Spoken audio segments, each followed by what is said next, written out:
En Russie, de nouveaux moteurs ont été créés pour des secteurs très demandés. Automobiles, drones, avions légers, bateaux et gros tombereaux de carrière. Nous allons vous parler en détail de chaque nouveauté, ainsi que vous présenter d'autres avancées technologiques et le héros de la semaine dans cette édition, après un bref résumé des nouvelles positives.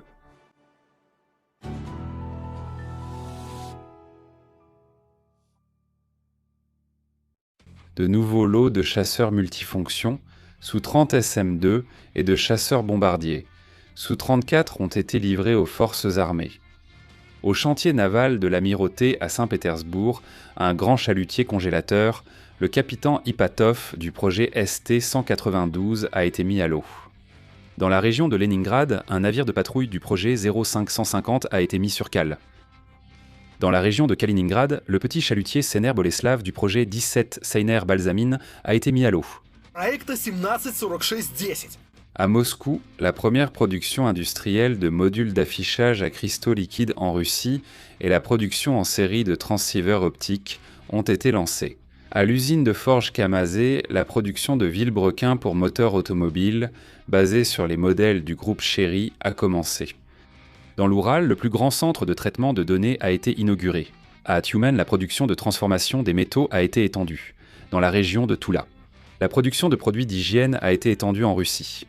L'équipe nationale russe est devenue championne absolue lors de l'Olympiade internationale de cybersécurité en Tunisie.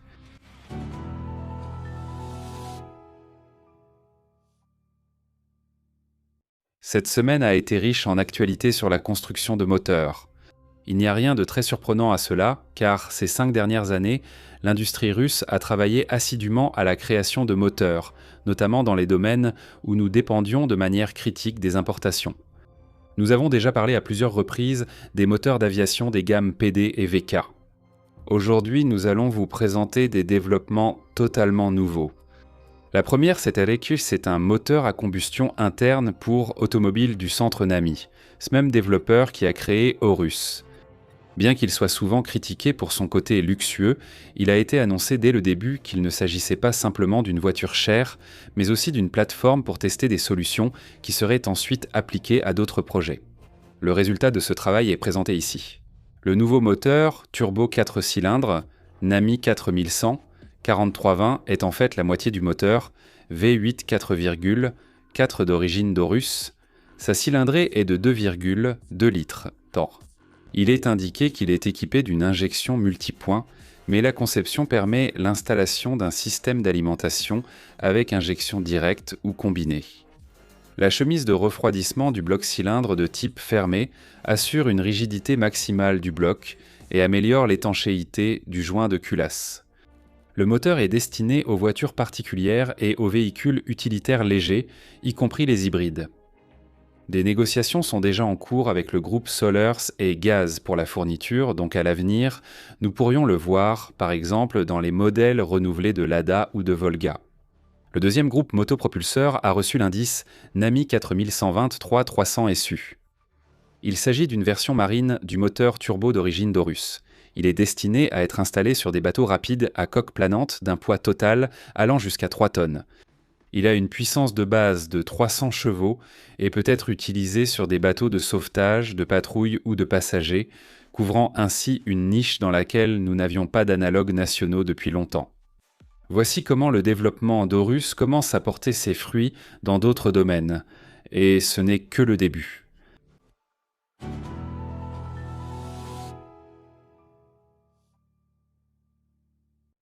La Corporation unifiée de construction de moteurs a présenté un nouveau moteur d'aviation bicylindre à 2 temps, refroidi par air, l'APD-13.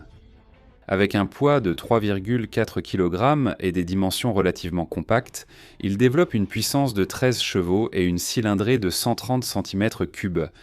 Ceci est tout à fait suffisant pour une utilisation sur des drones volant jusqu'à une altitude de 3000 mètres sans. Le moteur a déjà passé un ensemble complet d'essais au sol et en vol, y compris sur banc d'essai, démontrant un fonctionnement fiable sur toute la plage de fonctionnement et confirmant des caractéristiques techniques qui ne sont pas inférieures à celles des analogues étrangers, notamment concernant l'économie de carburant et la stabilité à différents régimes. Il est également rapporté que des travaux sont en cours sur une motorisation de 6 chevaux qui sera présentée cette année. En même temps, l'UED a également présenté un moteur à piston plus puissant, le M150. Celui-ci fera décoller des avions légers et des autogires. Un moteur compact à injection, 4 temps, 4 cylindres, à piston pour l'aviation, avec turbocompresseur, d'une puissance de 115 chevaux. Il ne pèse que 75 kg pour une cylindrée de 1211 cm3. Ces avantages incluent une durée de vie jusqu'à 10 ans, un potentiel assigné élevé et un long intervalle entre révisions. La certification est en cours d'achèvement. Pendant ce temps, l'usine de moteurs diesel de l'Oural a créé le moteur 12 cylindres 12 DM100 85A pour une utilisation dans les tombereaux de carrière. En 2025, il a déjà passé des tests sur le tombereau Bella Z, 75 7503 de 220 tonnes, et cette année, les 86 premiers moteurs de ce type seront livrés.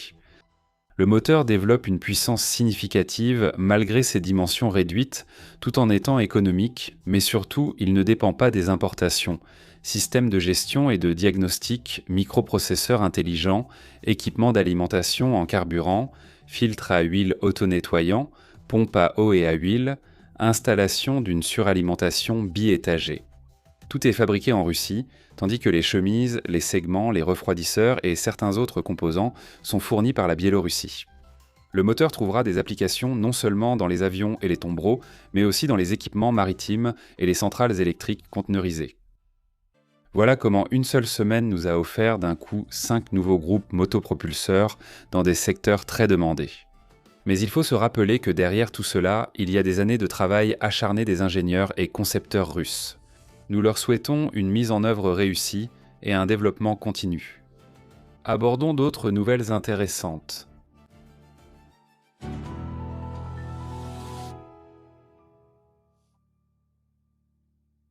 À l'usine Oural Locomotive, ils ont procédé à l'ajustement des carénages frontal et de nez pour le premier train à grande vitesse de Russie.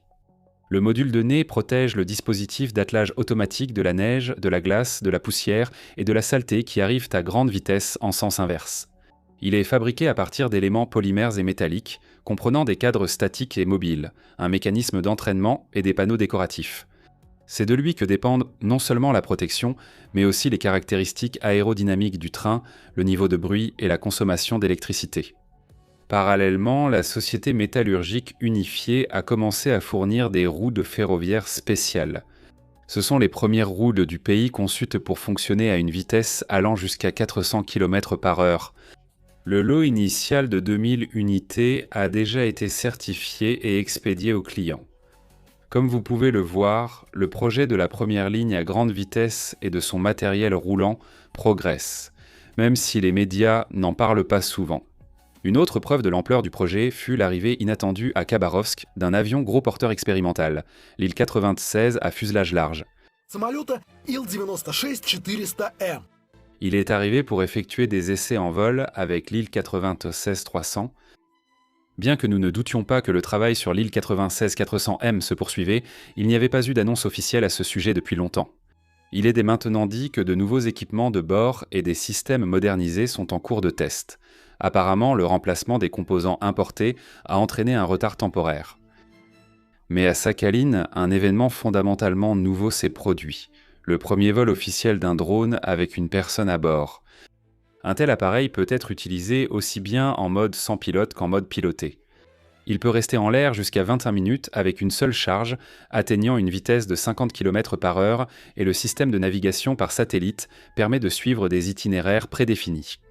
Des systèmes similaires sont testés dans plusieurs pays, mais n'ont encore servi de véritable moyen de transport nulle part. Il n'est pas exclu que le système russe soit également utilisé pour des missions spéciales. Nous continuerons à suivre l'évolution de la situation. Ensuite, un aperçu et l'histoire du héros.